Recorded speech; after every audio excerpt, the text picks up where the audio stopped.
So as always, if people will, I will look at the chat and the Q&A, and people will write in Ukrainian, I will translate these questions.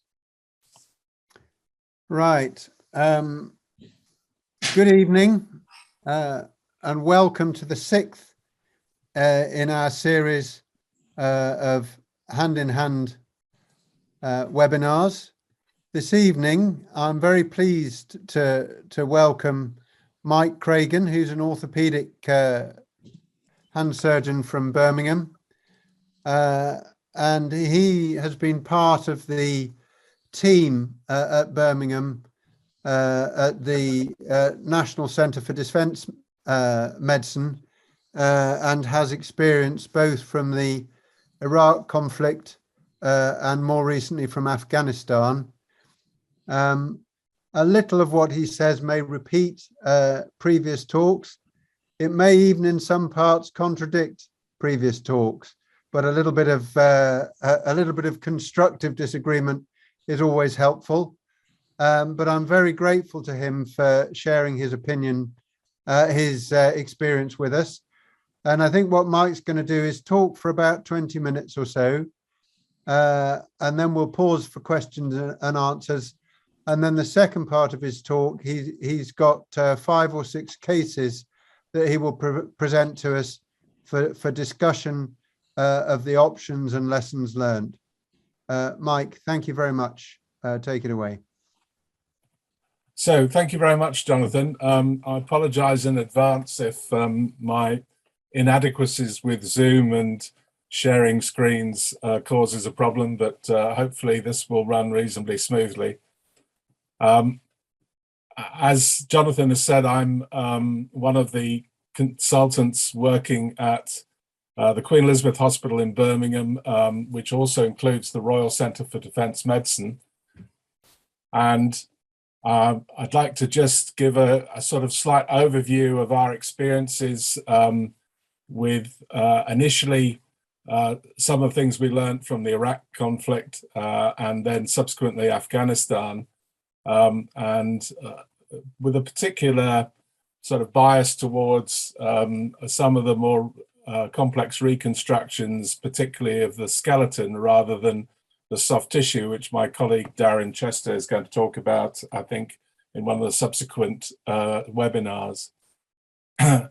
Now, obviously, I'm not the only person involved with this, and this is only a small list of the people involved with the care of our patients from the hand unit. Particularly grateful to Rajiv Jose, one of my colleagues who collected a lot of the data that I'm presenting to you tonight.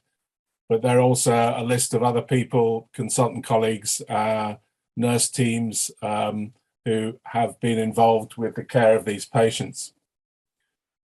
Now, the Centre for Defence Medicine started at Selly Oak Hospital. This followed on from the British government's decision to centralise military medical services in one place. And that was opened in 2001 at Selly Oak, which is just down the road from the Queen Elizabeth Hospital. And the decision was made that all injured service personnel and some civilians associated with the services would go there for medical treatment. And this was attached to the Aeromed system of flying people in from all over the world where British servicemen may be serving. I was given royal status in 2002, and just to explain that we're a large civilian university hospital with all the super-regional facilities you might expect, and that was one of the reasons for centralising the defence medicine there. We then moved with our military and civilian staff, I'm a civilian, to the Queen Elizabeth Hospital in June 2010, which is a new hospital built in Birmingham, which you can see on the right. Now, our initial involvement with large numbers of combat casualties, or I suppose large numbers possibly doesn't reflect what's being experienced in Ukraine at the moment, was the Iraq conflict of 2003 to 2007. And at that time, most patients would arrive with us at 4 to 7 days post-injury, having been flown via various other routes. And what we discovered was that the debridements of wounds were performed rather conservatively, and the delay also led to often the need for further multiple debridements of soft tissue injuries. And we found there was extensive wound contamination and scarring, which did make the reconstruction difficult. And we experienced less than ideal functional results as a consequence of that. So when the Afghanistan conflict started, a decision was made to change the way that we transferred our injured servicemen and civilians back to the UK.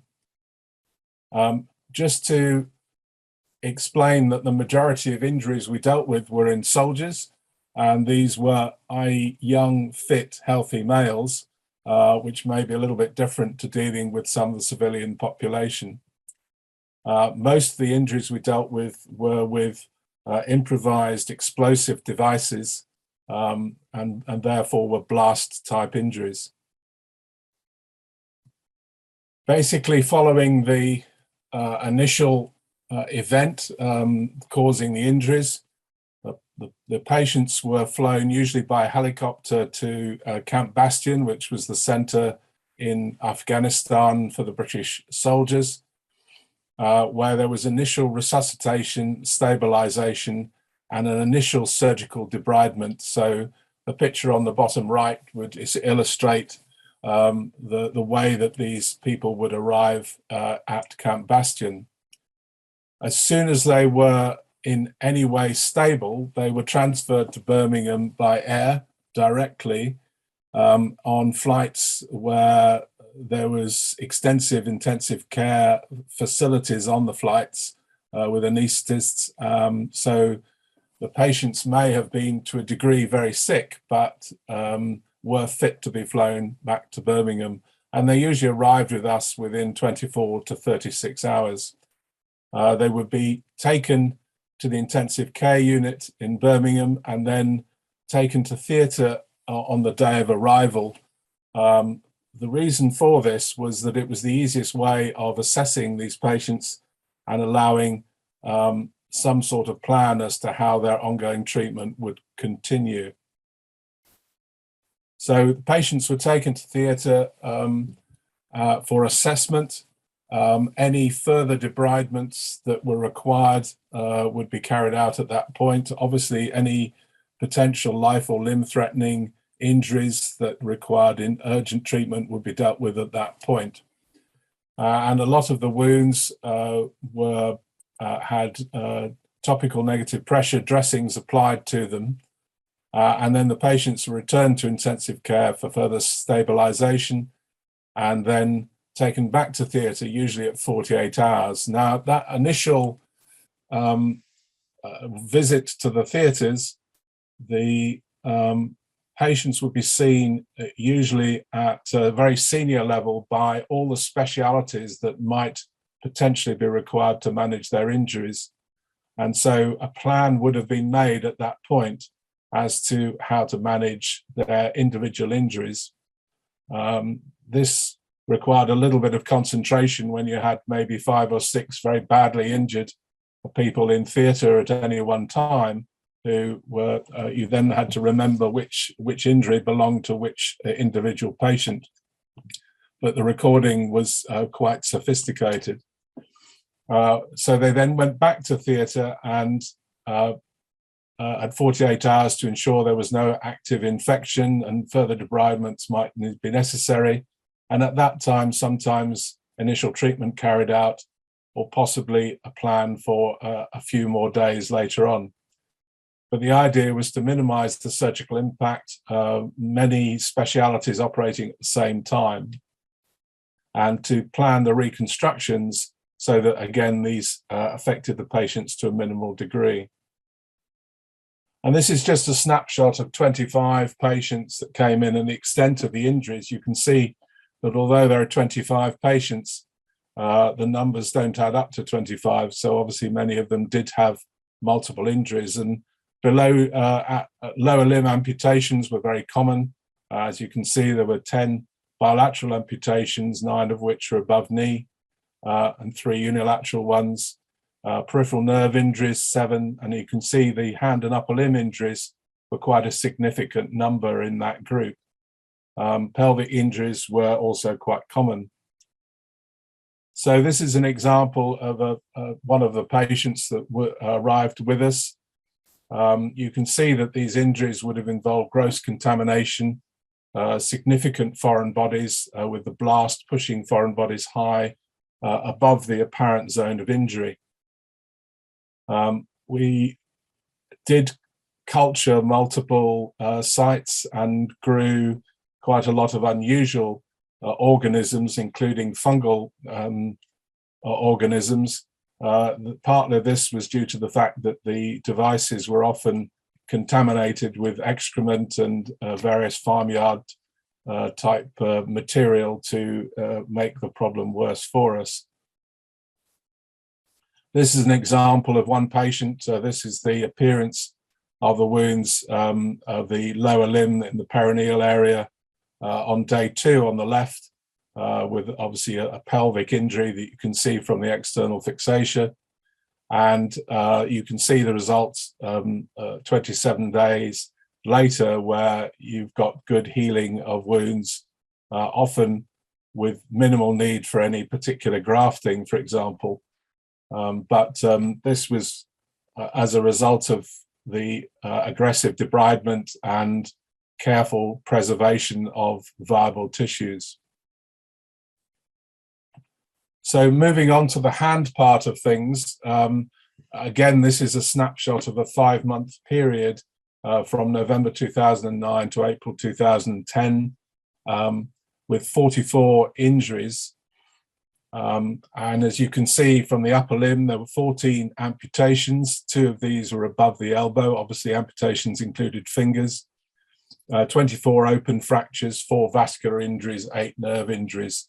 So quite extensive collections of injuries in these patients.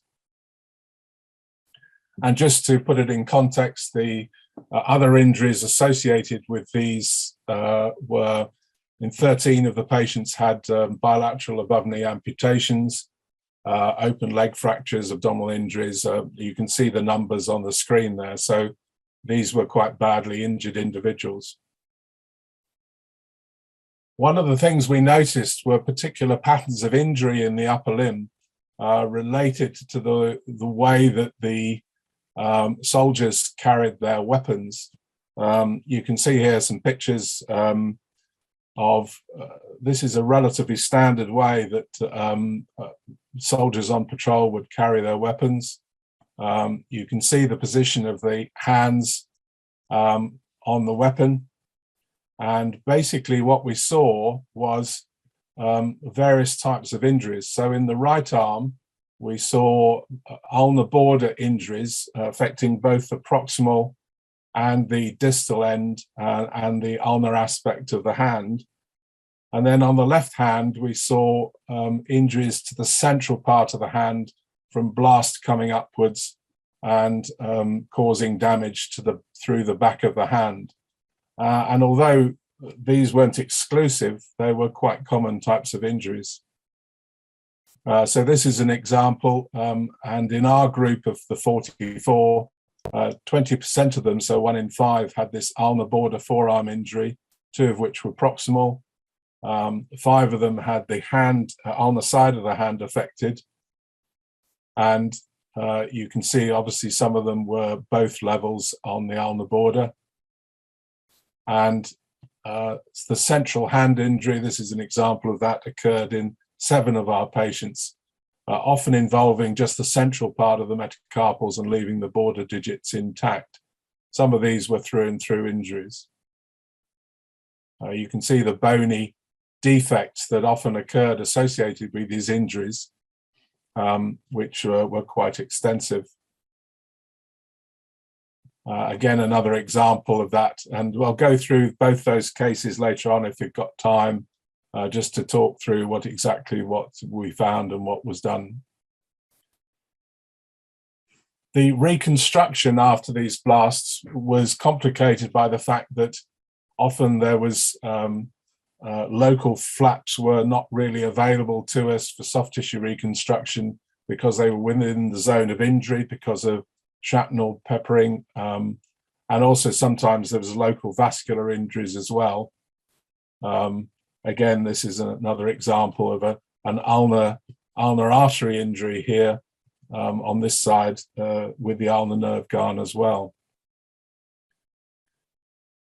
So free flap reconstructions were a bit of a problem due to non-availability of donor sites and the need also to preserve trunk flaps, because in our cases there were often no anterolateral thigh flaps available because of amputations. Probably inadvisable to use the other forearm in most cases of these blast injuries because of the potential risk of losing both arm functions.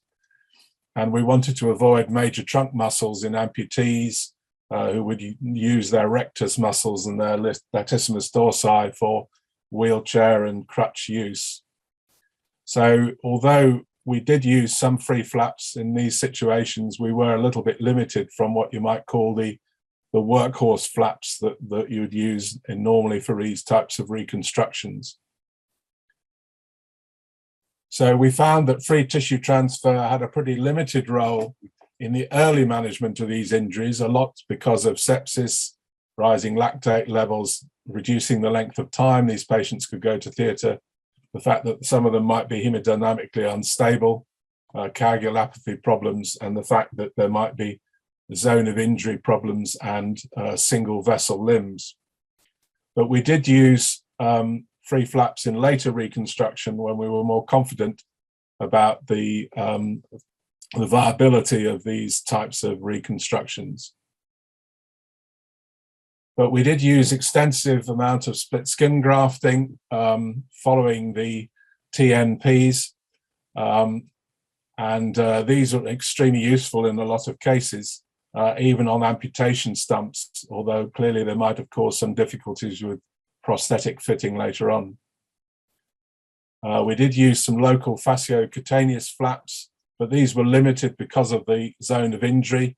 This example of just using a flap just to cover an exposed plate. Sometimes they were the only option, but we tried to avoid doing that because of the potential risk of losing these flaps. We rediscovered chest wall flaps, which, to be honest, we'd used to a very limited degree in the past. This was actually quite a viable option because often the trunk area was protected by body armor. Also reduced the problems with dependent edema, and they were often more predictable because these were relatively fit, healthy males with thin skin and not large areas of fat on their trunks. Groin flaps in general weren't available because often they'd be used for vascular control or were within the zone of injury. So what did we learn from these conflicts?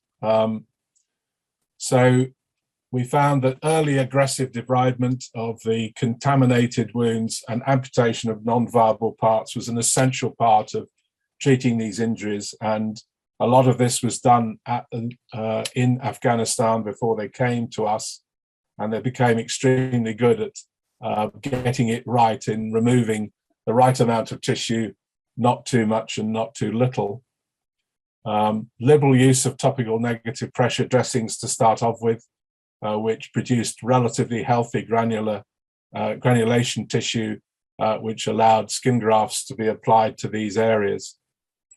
But the key thing was avoiding infection, and that particularly we learned from the Iraq conflict. And I think our infection rate was very low, mainly because of the fact that they had good debridement earlier on and were back within our facility within 24 to 48 hours of injury. We stabilized the skeleton, usually with internal fixation. We did use external fixation occasionally, but the problem is often with bone defects, getting reconstruction, getting bony union would occur sometime later on, and the risks of pin track infections occurring and causing problems with then subsequent treatment meant that probably internal fixation was better as long as we could get good soft tissue coverage. So early soft tissue coverage with healthy tissue and an early reconstruction plan. So what we found initially, that sending junior members of staff to go and plan things was not usually a viable option, and it required senior input at a much earlier stage. If union was slow, which it often was, we bone grafted relatively early, within 8 to 12 weeks, rather than waiting for union not to take place after several months. And that also gave us an opportunity to adjust soft tissue cover, to remove skin grafts, and improve the cosmetic appearance of the soft tissues. We found that we didn't really want to overcomplicate and use things like composite flaps. We did occasionally do that, but not very often, because if you lose one, then you've lost everything with those types of procedures. The key thing, as with all hand injuries, is to ensure a sensate and supple hand, not forgetting that the arm could be a weight-bearing in amputees in the long term. And obviously, by the time these seriously injured people had significant injuries elsewhere, cosmesis was probably the least important part of the outcome here, and function was the most important. So that's just a summary of what our experience was. Obviously, I've got some specific cases to discuss, but we'll probably have a pause at this point and try and answer any questions. Mike, thank you very much. That's a lovely presentation, full of lots of lessons learned, which I think is really valuable. In terms of internal fixation, I mean, we've seen a lot of examples of people using K-wires acutely. I presume by internal fixation you mean plates. And if you do use plates, is there any advantage to locking plates which don't compromise bony vascularity in the same way as standard compression plates? Yeah, I mean, K-wires can be useful, but they don't necessarily provide enough stability to protect your soft tissue repair. And so most of the time we'd be using plates of various sorts rather than K-wires, but occasionally K-wires were the only thing that you could use, and sometimes in the digits they was perfectly adequate. But in the forearm, for example, probably not. As far as locking plates is concerned, locking plates obviously provide much greater stability to the overall construct. And as you say, the added bonus is that it doesn't devascularize the bone to quite the same degree. So, I mean, our plates are almost all locking plates anyway, and that's what we would normally have used. Possibly less important in the hand than in the forearm. Thank you. I don't think, well, we've got no other questions in English. Andre, have you got anything for us? I have one question. I think many of our Ukrainian colleagues will be interested to hear the answer. When you change the method of fixation, when after fix, when you change it, when you convert it to plating or nail fixation, and what are the criteria for changing the method? Well, we tended to change that quite early. So although sometimes external fixators, KWAS, will have been put in at the time of the original injury management in Afghanistan, we would want to change that to some form of definitive fixation as early as possible. Obviously, if there was ongoing infection, we'd have to temper that slightly, but obviously the combination of infection and bony instability is not a good combination, and in some cases the best thing to do is to aggressively debride, get good soft tissue cover, and provide the skeletal stability that's reasonably rigid, and that protects your soft tissue repair. So we would have been quite aggressive with these. I mean, some of the cases I've got sort of illustrate how we would have changed things, but we can discuss those individually as we go along. Did you see many infections, Mike? Occasionally, but not as frequently as you might think, bearing in mind the severity of the injuries. And that was, I think, down to the quality of the debridements performed both in Afghanistan and when they returned here to the UK. And we certainly found that the TNP was a boon from that point of view, made a huge difference, because obviously it not only provides an environment for granulation tissue formation, but also seals off the wound very well, and rather better than other occlusive type dressings. And so that seemed to make a big difference to that. And we had that available with both conflicts, but we used it extensively with the Afghanistan one. TMP presumably is a vac dressing, is it? Yes, that's correct, yeah. And with antibiotics, did you just give 12 hours or 24 hours to cover, or did you tend to give longer courses? We tended to give longer courses of antibiotics. All the patients had tissue samples taken when they first arrived with us, and sent for culture of pretty much everything. So as I say, we did have some fungal infections. You know, from time to time, we had unexpected problems later on, particularly with those types of organisms, which seem to sit around and not present themselves very much until you try to do something sophisticated later on. But we continued really antibiotics, and dependent on what the microbiology showed. And samples were taken every time the patient went back to theatre, until we had good soft tissue coverage. We have a question from Gillian Smith. At what point did you tend to do a tendon and nerve reconstruction?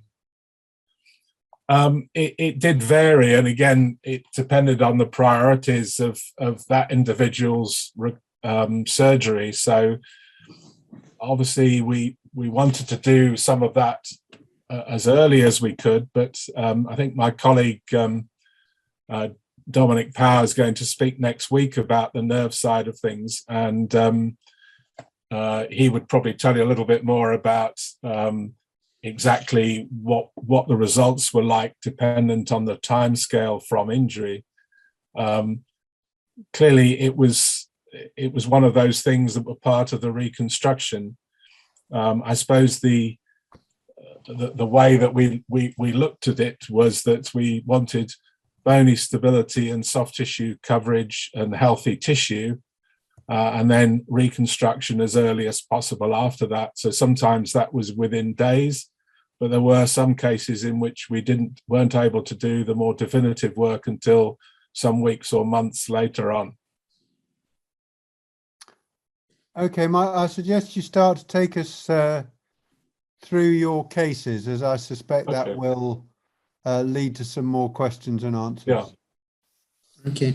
So this is the first case. This is a rocket-propelled grenade fragmentation injury to the left forearm in one of our special forces.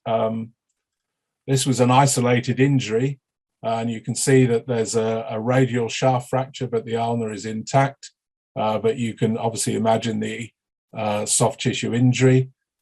In this particular situation, both radial and ulnar arteries were not functioning, and in Afghanistan, he had vein grafts performed to both radial and ulnar arteries to preserve length, but nothing was done to the bone at that point.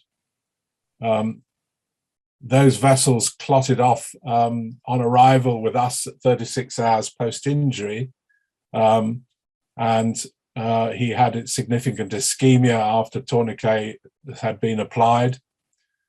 And so we carried out stabilization of the radius and repairs of tendons, which are also damaged on the flexor side, a cable graft to the median nerve, and repeated, obviously, the saphenous vein grafts to both vessels to get good blood flow, and initially a temporary split skin graft over the vessels.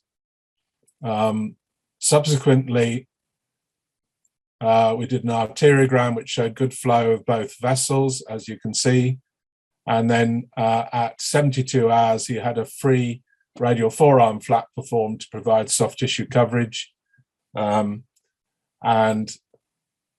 bone graft to the non-union or the delayed union of his fracture at 8 weeks, and subsequently achieving union and return to duty at 16 months post-injury. So even though you obviously can get significant healing,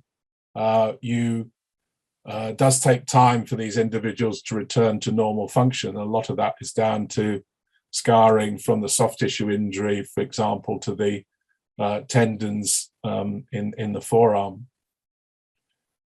So that's in some ways a relatively simple case, you could say, or simpler.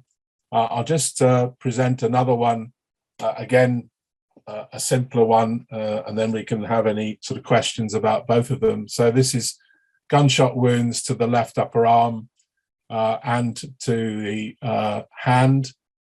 The wounds were debrided and the patient came back to us at 48 hours, at which point we did a second look of and fixation of the humeral fracture and an assessment of the hand.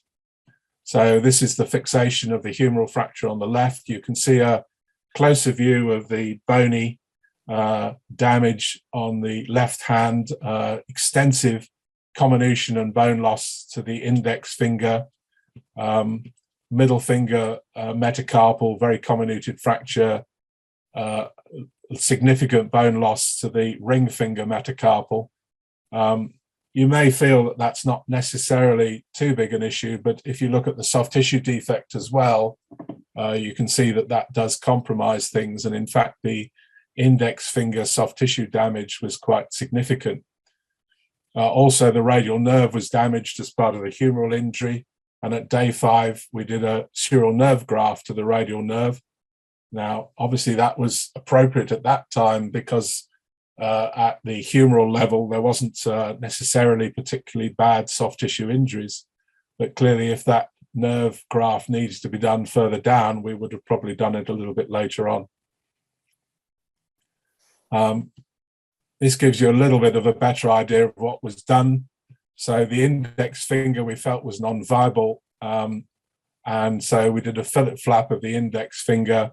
We fixed the middle finger metacarpal internally and the P1 of the ring finger, and did a vascularized transfer of the index metacarpal to the ring, and probably get a better idea of the fixation in those areas. As you can see, we are using locking plates.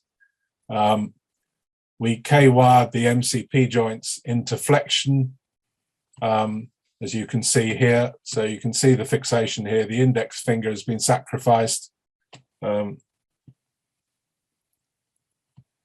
the metacarpal transferred over to the ring finger, repaired the collateral ligaments, pinned the MCP joints in about 60 degrees of flexion, and then also had flap coverage at that point to the soft tissue defect. The wires taken out at 4 weeks, and then subsequently plate removal and tenolysis done at 6 months. I'm afraid I don't have the functional results, but he was able to make a fist and obviously to grip normally in his hand with the limitations of the bone loss. So that's just a couple of sort of, we could call simpler cases, not the blast injuries that we predominantly looked after, but still quite challenging cases. I don't know if you want to have any questions about those two before I move on. Andre? Yeah, we have 2 questions from our Ukrainian colleagues. One of our colleagues, first of all, want to thank for your help and for your experience that you share with us. And then he asked a question about how often do you use plates, and how often do you use intramedullary nails to treat gunshot fractures as a primary and the final method of osteosynthesis? So we don't tend to use intramedullary devices for the long bones of the upper limb. I'm not necessarily sure there's a great advantage of doing that. Obviously, there's extensive external damage to the bones with these soft tissue injuries. And I suppose what you don't want to do is then add to that with then mucking up the medullary blood supply as well. And certainly we feel that using plates and screws, as long as you create a good infection-free environment, good soft tissue coverage, well vascularized, is a perfectly safe approach. I don't necessarily think intramedullary is better from that point of view. With the fingers, we may often use intramedullary KWAS, for example, as a way of stabilizing things rather than necessarily putting plates and screws on. Depends a little bit on the fracture pattern. But if you're dealing with bone loss, unfortunately, intramedullary KWAS aren't terribly stable, and plates in general provide better skeletal stability from that point of view. I see. Many questions are about the infection control and infection complications, because you're using the plates as a primary and the final method of osteosynthesis, and we are all learned to use the external fixators first and then change it to plates. In some weeks. So the other question is about how often do you need to take off the plates because of the infection and because of maybe some complications with this? Well, it's extremely rare to have to take the plates out. Even in the presence of infection, which in our cases were very rare, to be honest, if in context of the injuries. I mean, my personal view, and I think it's sort of shared by my colleagues, is that the management of infected non-union still continues to require skeletal stability. And whether you've got a plate in there or whether you've got a external fixator on, I'm not sure makes a huge amount of difference. And certainly in the upper limb, external fixators in general don't work very well because they transfix important bits of tissue, muscles, They prevent you mobilizing the hand and rehabilitating it. And while internal fixation is better from that point of view. So I'm afraid I'm probably in the group that isn't a great fan of the external fixator in the upper limb for pretty much anything. I mean, I'm very quick to take them off if somebody puts them on, because I don't think that internal fixation causes infection. The thing that causes infection is inadequate debridement of the soft tissues and poor management of the soft tissues. If you provide a well-vascularized environment and good healthy tissue, then infection will not occur. Do you maybe see some difference? Because in our war, I see some differences between the gunshot and injuries caused by the shrapnel. Maybe you see maybe there is some different techniques for the debridement, because the shrapnel injuries is mostly more dirty, as I can say, and with many damage to the soft tissues, because gunshot injuries is just the hole that is almost clear, and you don't need to make so much debridement with a clear gunshot injury. But yeah, I agree with that to a degree. I think that the thing you have to remember with gunshot injuries is high velocity injuries will draw in bits of clothing, bits of debris and so on as they pass through. So it's not quite as clean as we would like it to be. But as you say, it's not as extensive a zone of injury as it is with shrapnel or with blast type injuries. Some of the debridement of the blast injuries, I suppose that's one of the things we learned from the Iraq conflict and the early part of Afghanistan, is that you get quite good at judging which things are likely to survive and be viable and not become infected. I mean, if they're very superficial and not deep penetration, then a lot of the time you can get away with things. While if there's significant depth penetration, therefore it's a higher velocity injury, then you have to be more extensive with your debridement. I mean, I think we learned a lot about how to debride wounds, and I think that's pretty fundamental to our management of these cases in the later conflicts. I think that the whole secret to avoiding infection is to make sure that you don't have dead and unhealthy tissue in there, and you've got to get rid of it, even if that involves taking large amounts of tissue away. You just have to accept that and do with it, because infection will kill the limb anyway. I see. And do you use tourniquet during the debridement or no? It depends a little bit. Sometimes we would use, if we wanted to inspect the deeper tissues, obviously look for things like nerve injuries, vessel injuries, check the tendon injuries. We may put a tourniquet on to start off with, but we wouldn't want to leave it up for very long, particularly in vascularly compromised limbs. And you know, the debridements often are better done without tourniquet, so that you can be sure which things are bleeding well and look healthy and which ones aren't. Because sometimes under tourniquet you can be misled that things look healthy when actually they're dead. I see.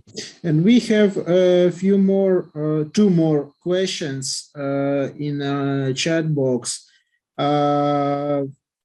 What kind of antibiotics do you use, except for the debridement, of course? Well, as I said, we swab the wounds when the patients get there, because we did find some very odd organisms that we hadn't really come across before. And we just essentially used antibiotics on the advice of our microbiologists, depending on what the cultures grew. So every time the patient went to theatre, we cultured the tissues. Anything that was debrided was sent off for culture, because sometimes, you know, you have some sort of bacterial contamination to start with, and then once you've got rid of that with the initial debridement, the second debridement, you find some rather more low grades, you know, like, as I say, some of the fungal infections that we might not necessarily have grown with the first debridement. So it's important to keep sampling all the time, every time the patient returns to theatre. And that was a routine. Every time the patient went back to theatre, all sites were sampled and microbiologically. And obviously antibiotics changed accordingly. What was your first line for the initial prior to sampling? Was it penicillin? Yeah, I mean, tended to use gentamicin and penicillin as a first line. I mean, that's what they received in Afghanistan before they got back to us. And then, as I say, we changed things accordingly after that. So something, and obviously metronidazole as well for those. I see. And the last question is about fasciectomies. When and how do you prefer to close the skin after the fasciectomy? Well, we didn't have many fasciectomies to perform because most of them would be done by the injury. So we didn't have an awful lot of fasciotomies that we closed because we didn't have to create them. I mean, in general, I tend to start closing fasciotomies in normal circumstances at about 48 hours, and maybe do serial closures as you go along, or possibly if you're concerned about excessive tension, you just split skin graft them, and if you can. But in these situations, as I say, fasciotomy was a very rare thing to have to do because of the extent of the soft tissue injury. Do you want, we've got a few minutes left, Mike. Do you want to share probably time for a couple more cases? Yeah, okay. This is just a sort of quick one just to emphasize the importance of the thumb. This is an IED blast. So obviously lower limb injuries, fragmentation wounds, the left arm, and comminuted fractures you can see to the right thumb with a necrotic tip. So we had to shorten the thumb soft tissue wise and bony wise, and just created a bony stump, which we then covered with a radial forearm flap. Obviously took the plate off at a later stage when bony union had occurred. But again, you know, we didn't have major issues with non-union even in these situations because the good quality soft tissue coverage. This is one that saw a little bit earlier on, and you can see the use of K-wires in the initial stabilization of the injury. This is a phosphorus grenade explosion, but an isolated hand injury. This is the soft tissue extent of the damage, and you can see that's a lot more extensive you might have expected from the X-ray. In this situation, the central digits were amputated as they were avascular. The carpus had to be stabilized with some K-wires in this situation, and a groin flap to cover the carpus defect and the dorsum of the thumb. This is a reconstruction case that I was particularly involved with rather later on. This is an IED blast, bilateral above knee amputations with both arms being injured. The left arm, which won't talk very much about, had complete loss of the finger and wrist flexor muscles and the ulnar nerve and a partial median nerve injury. And the right fingertip loss of all the fingers. the carpus, part of the carpus, the distal ulnar and ulnar nerve were missing, and there was also an olecranon fracture. So this was this ulnar border type injury that I was talking about earlier on. The left arm had some nerve transfers to the ulnar nerve and an ECRL to FTP with flap cover to give hand function, but mainly talking about the right arm. So this is the appearance of the right arm initially. So when the patient came back, external fixator has been applied. You can see the area of bone loss here with very little of the carpus left, and the metacarpals of the ring finger and the little finger all missing. These are all floating around. The end of the ulnar also missing, and you can see the extent of the soft tissue injury. I wasn't involved with this at the time, but this was what was initially done. The little finger was floating, and that was amputated, and then some K-wires were used to reattach the metacarpals together, and wrist arthrodesis plate applied across the wrist to stabilize that. And then soft tissue coverage was provided with a parascapular flap. So we got good soft tissue healing without infection in this situation, but obviously the key was to get everything back working again. So what we did is take some corticocancellous iliac crest graft placed in here, which we attached to the metacarpals of the ring and middle fingers, shortened the carpus, put some bone graft in here, and re-arthrodesed the wrist.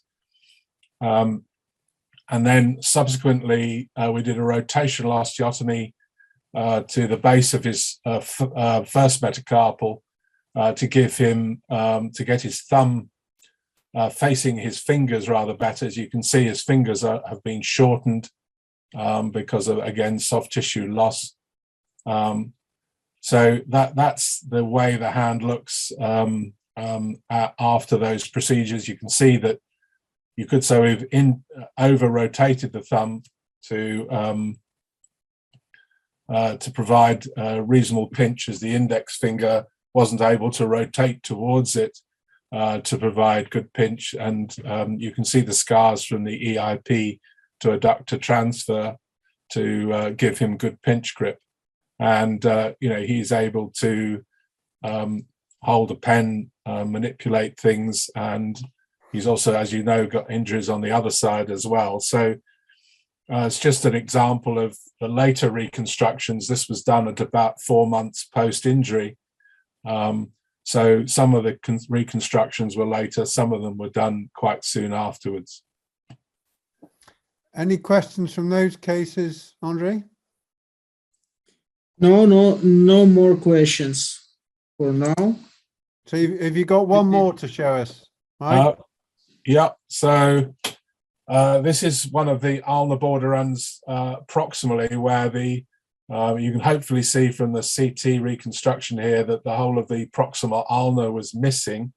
In this case, the lower limbs were not damaged, and so we were able to take a free fibula osteocutaneous flap.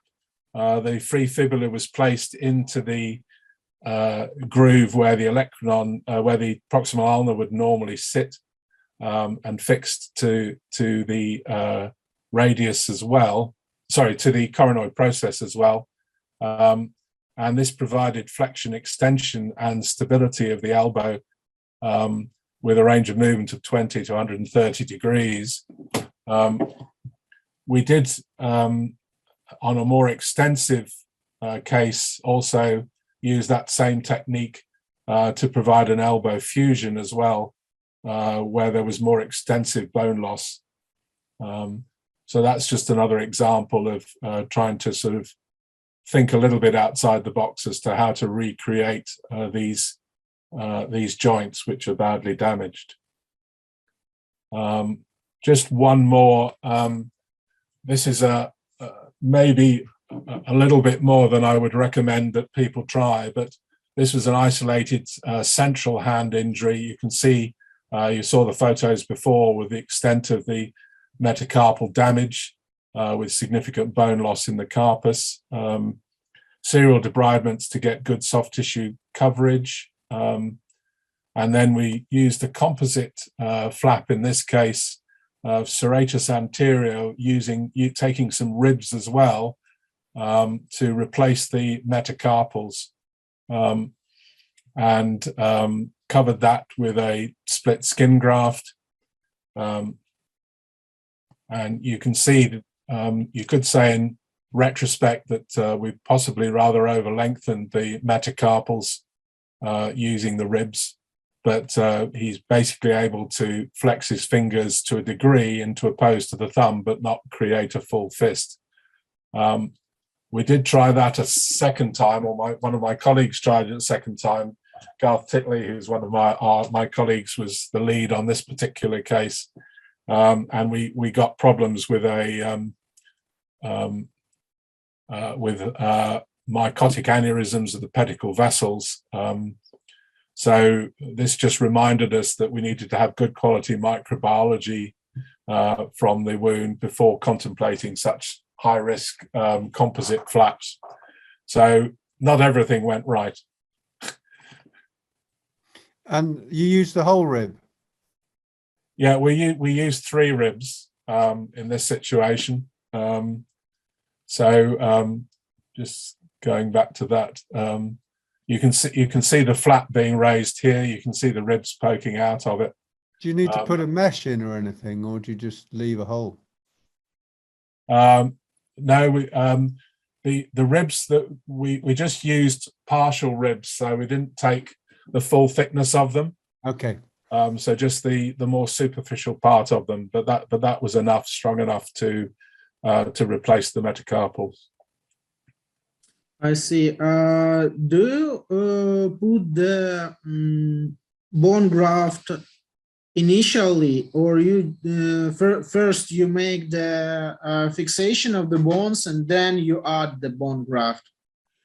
Yeah, we were only tended to bone graft later on when we had good quality healing and we were sure that things weren't uniting by themselves. So normally the earliest we do that would be sort of 6 to 8 weeks post the definitive fixation. But we wouldn't usually bone graft in the initial stage. I think we felt that was too risky to put basically dead tissue back into an area where we just tried to remove all the dead tissue. But you put the internal fixators.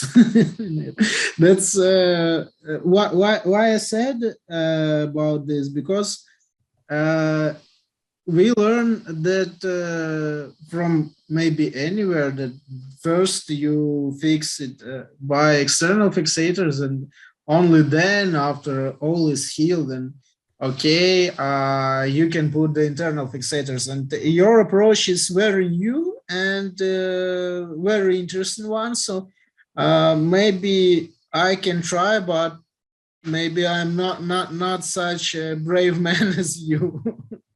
I say my view is that you don't cause infection by putting plates in. Infection occurs as a result of bacteria being present in dead tissue or non-viable tissue. So it's down to inadequate soft tissue debridements. We treat, even in civilian life, we treat open fractures with internal fixation, or we very rarely use external fixation unless there's a particular need for it from the bony point of view, i.e. that the bony reconstruction is better with external fixations like ring fixators in the lower limb. I must admit, my personal view is that external fixators in the upper limb really don't work very well at all. To be honest, you're better off stabilizing the bone, and then that at least internally, and that allows the soft tissues to rehabilitate better The problem with the upper limb is, I'm sure you know, is that pretty much anywhere you put an external fixator pin, you're transfixing some tissue that really normally wants to move. So you end up with one of two situations. Either the limb doesn't move, and then you end up with a stiff hand or stiff arm, or that the limb moves, and then you get movement of the tissue around your pin sites, and you get pin track infections. Now, obviously, that's a very simplistic way of looking at it, and I'm sure that people do get good results with external fixation, but I must admit that's my own personal experience, and that's why, in general, in our unit, we don't use external fixators to any degree at all, apart from maybe as a temporary measure for initial stabilizations before definitive fixations. Thanks. That's a new approach for us, and I think we can try to use it in our hospital, in our clinic, maybe. I hope I haven't opened too big a can of worms there. Thank you very much. The other thing is, it looks as if where you've put a plate in as a temporary splint and gone back and reconstructed it, you'd normally take the plate out and put a different one in. So if the surface of the plate is colonized, you chuck it in the bin and start again. Yeah, I mean, if you're doing something new to it, obviously sometimes we put in plates to bridge across joints as a temporary measure, and then we'd go in and take those out, and we might change that for some form of more definitive fixation that doesn't cross the joint. And so in those situations, obviously we'd be changing to a new plate, and we'd also be debriding where we've taken the plate out from, making sure that the screw holes have been scraped out properly, and the tissue between the plate and the bone has been properly debrided as well before we put the new plate in place. Andre Hordy has asked, did you have any disasters in terms of plate fixation? Was there anywhere you had to amputate or had untreatable infection? I can't remember any personally. Obviously, some of my colleagues might remember the odd one, but I must admit I didn't have to deal with any, and I think that if it did occur, it was extremely unusual. Right. Has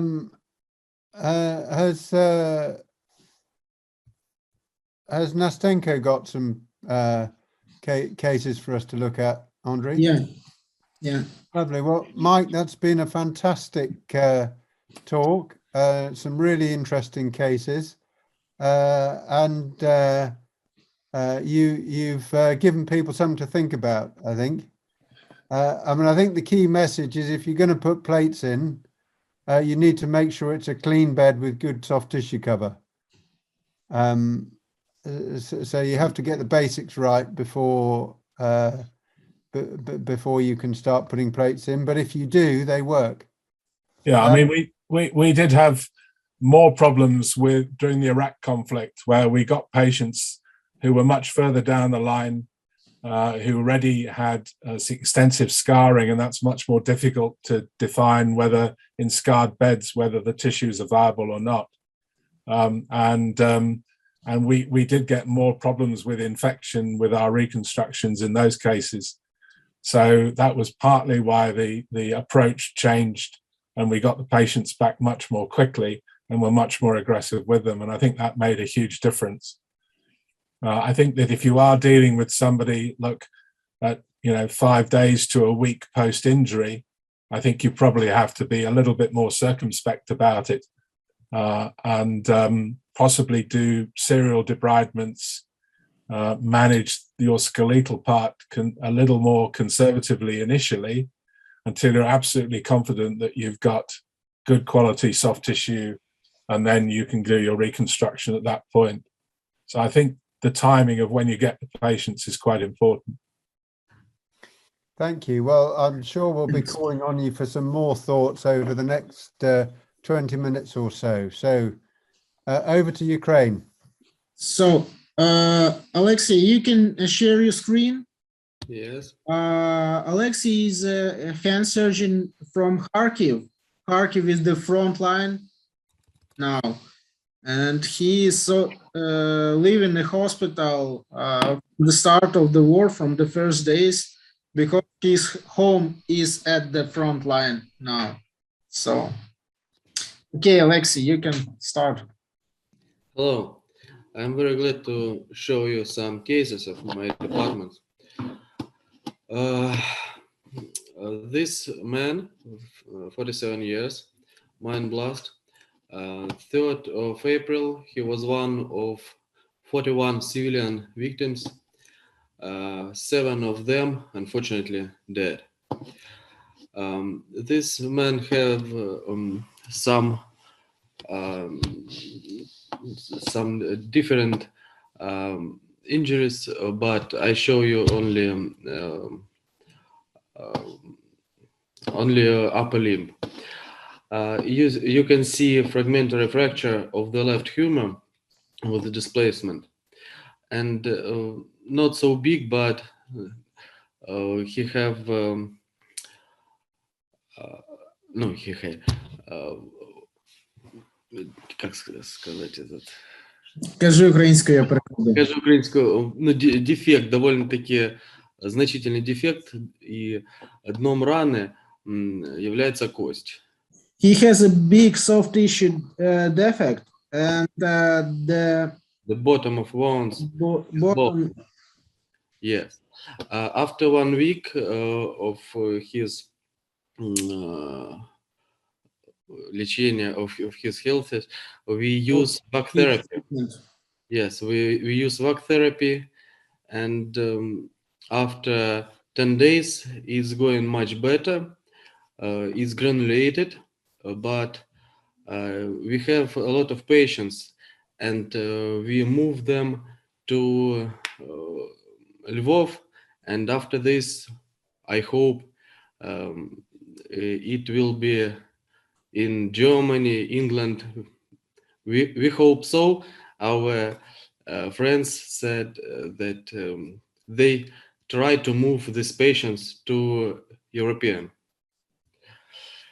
I don't know what happened with him now, but I have his telephone number, and I hope he will ask me after. Another patient. Alexei, can I ask you a question about the previous patient? What about radial nerve? Radial nerve is normal. Normal. Normal, yes. He's lucky. He is lucky. Another patient, 27 years old. So hang on. Presumably, the priority with him, Mike, will be to get soft tissue cover, won't it? Because if you can cover that fracture might heal. Well, Верни на минулий слайд. Да.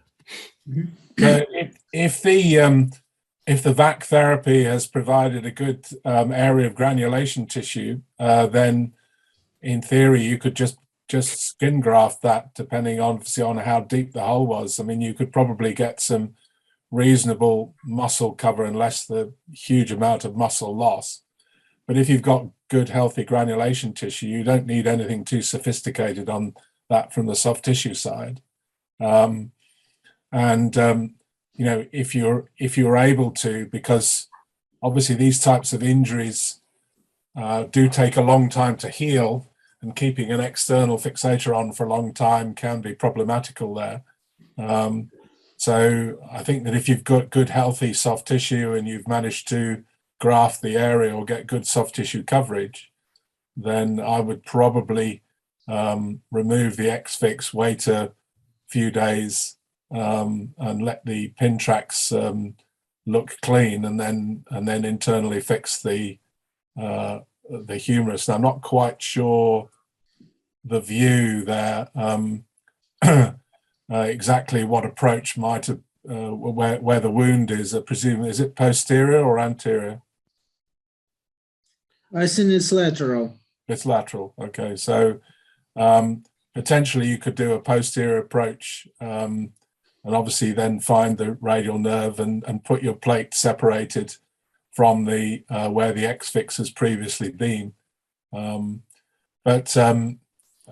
Because you might find a few weeks, months down the line that you've still got an ununited humerus, and potentially that might cause the soft tissue to break down as well if you've got significant movement at the fracture site. You could presumably put a sort of locking bridging type plate on. Yeah. Would you be happy to put that under a graft, or would you want some form of flap cover? I prefer to place it so it wasn't directly underneath the graft. Okay. So, you know, obviously, if the wound is lateral, you want to put the plate, you know, posteriorly or anteriorly. You know, basically wherever you can put it so that it's not directly exposed underneath some sort of soft tissue defect or grafted area. Perfect. Shall we move on to the next one? Yeah. Patient, 27 years old, mind blast, fracture of the main phalanx of the fourth finger. We use K-wire osteosynthesis. You can see on the right slide. No, it's not difficult. It's not extraordinary. No, it's we have such patients. Yes. It's nice alignment. Are you planning just to? Are the soft tissues all right? Yes, soft tissues.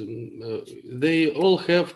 Don't only these soft tissues. They have not usually fracture, but it's shrapnel. It's shrapnel.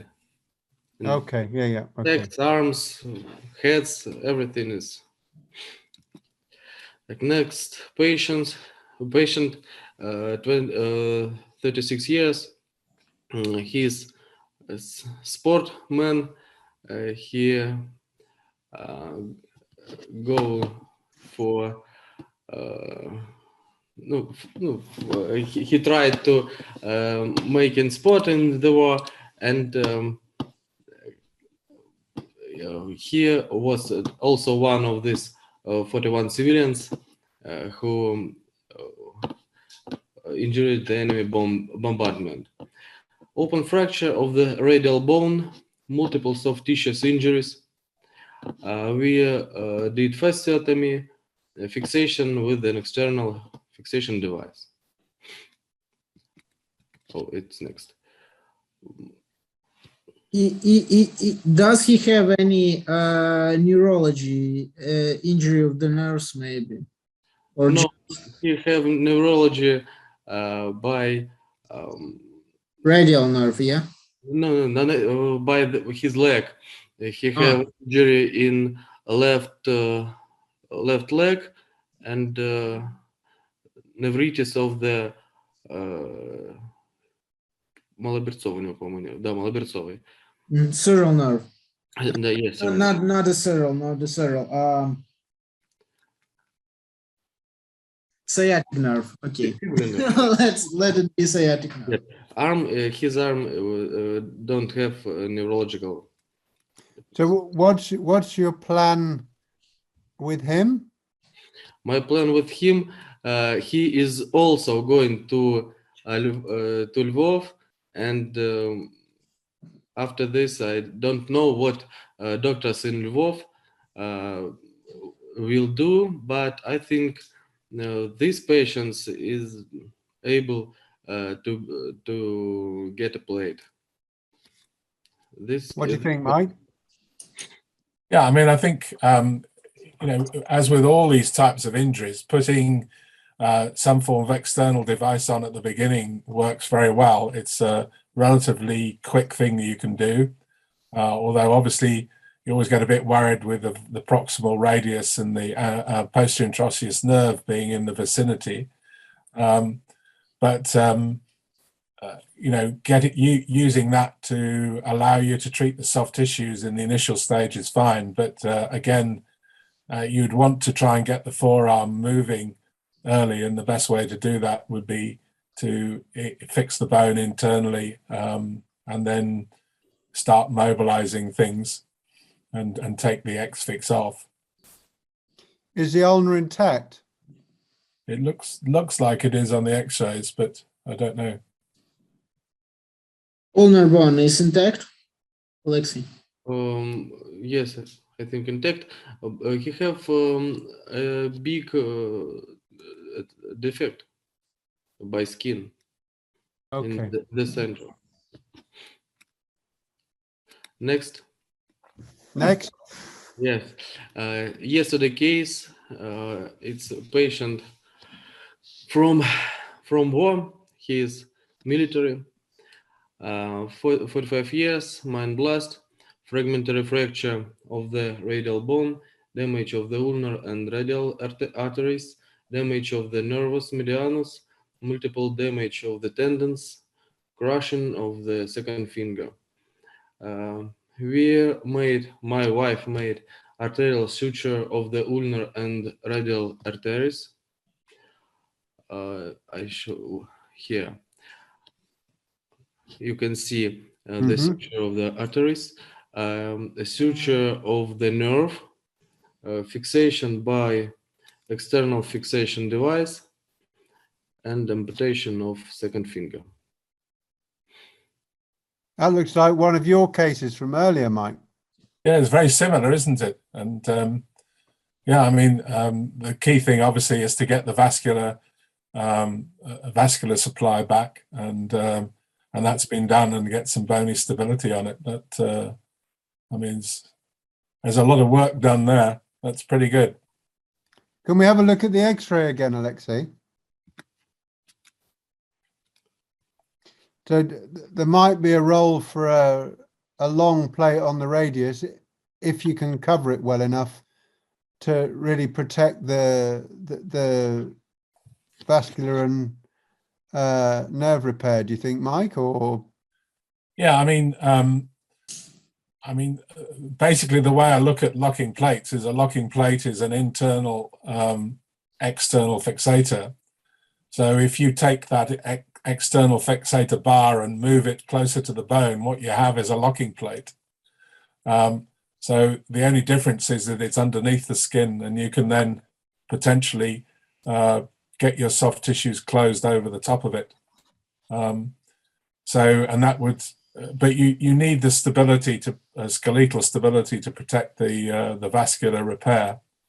We did the splitting of the skin flap to take off the arteries, to close arteries. You see, well, in this situation, looking at that wound, for example, I'd probably put a plate on the back of it, rather, because that's where the skin is most least injured. So you're not putting it through the zone of injury.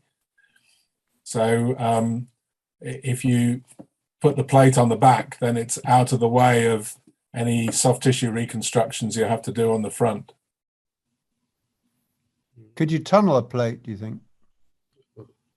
You can do. I mean, if you've got significant carpal injuries as well, I mean, you could put a bridge plate across it onto the third metacarpal as a way, again, of maintaining the position. It doesn't look like that's necessary here. I think tunneling plates, particularly around the wrist, is quite difficult because the tendons are particularly on the back are pretty tight down onto the back of the radius. I think it's often better just to open it up properly and then just slide the plate sort of down underneath the tendons. But there are some areas where you probably have to do that open rather than closed. There are some of these new bridging devices that are quite thin that can slide up the particularly the second compartment dorsally. And you can release the compartment subcutaneously and slide it under the tendon. Yeah. If I think it sounds like I like tunneling more than you do. Well, I suppose the reason for that is because I personally don't treat many simple fractures in the forearm, because they're dealt with by my trauma colleagues. They only send me the horrible ones that often need the various fragments put back into place rather more directly. So I think in this case, your tunneling technique would work very well. So, because you could presume you should be able to tunnel it well away from your various repairs. Yeah. What's your plan, Alexei? Do you have a plan here? At first, I want to see his arm in a few days and understanding what will be, because his skin is not very good. After this, we will discuss in our department and plans. Do you think you might need a flap on the front to cover the? No, I think we wouldn't take a plate. Why? Because it's Ukraine, and we should to do external fixation. Okay, but I was thinking, does he need a soft tissue flap, a skin flap? Андрюх, Закритий дефект на передпліччі. Чим будеш? Шкірний клапоть який? Треба там, не треба? Поки що не треба. I don't think that we need skin flap. We will use VAC. Okay. VAC therapy. VAC therapy, yes. So when you use the VAC therapy, you should protect your vessel sutures, because yes, it can be some problems with this. No, we close that. We close it by muscle. You close them. And skin, yes. No, Great. I understand. It could be broken. And what about his hand? It's a little messy. Today it's normal. I think we will put some fixation on his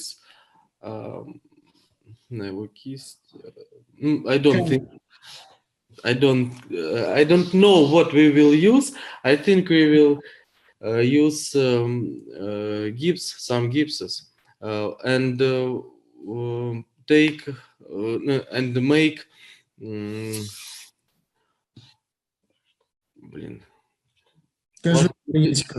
недели через 2 сделаем пластику сухожилий. 2-3 недели. Alexei planned to put the plaster cast for a few weeks, and then after the few weeks, 2 or 3 weeks, when the soft tissue is healed, he planned to make the tendon grafting of his extensors. Yes. Perfect. Good. Any more, or is that our last case? The last case. Last case. Very, very good. Thank you very much for attention. Thank you very much for sharing those. So as Mike said, Dominic Power, who has done quite a lot of the nerve reconstructions in the Birmingham unit, is going to give the presentation next week. So that will be much more focused on nerve injuries with the initial management and the later reconstruction. I'd like to thank you all for coming. I'd particularly like to thank Mike for his presentation, which I think has been very helpful and thought-provoking.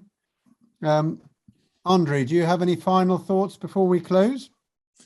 First of all, I want to thank Mike for his time, for sharing with us his experience, and to make this great talk with really some new visions of how we can manage such kind of injuries. I want to thank Alexei because he is in the front line. Kharkiv is the city at the front line for now, and in many cases he can do the final reconstruction because more and more new patients come in his hospital, and they just need to evacuate it at the west of Ukraine to Lviv and other cities. So I want to thank him that he find time in his difficult situation to share with us his cases. And of course, want to thanks once again all of you for making this great webinar series. And that's very useful and really helps. Thank you. Thank you. Brilliant. So thanks, everybody. Same time, same place next week. Yeah. Stay safe. Good night. Good night. Stay safe. Bye-bye. Ciao a tutti. Hi.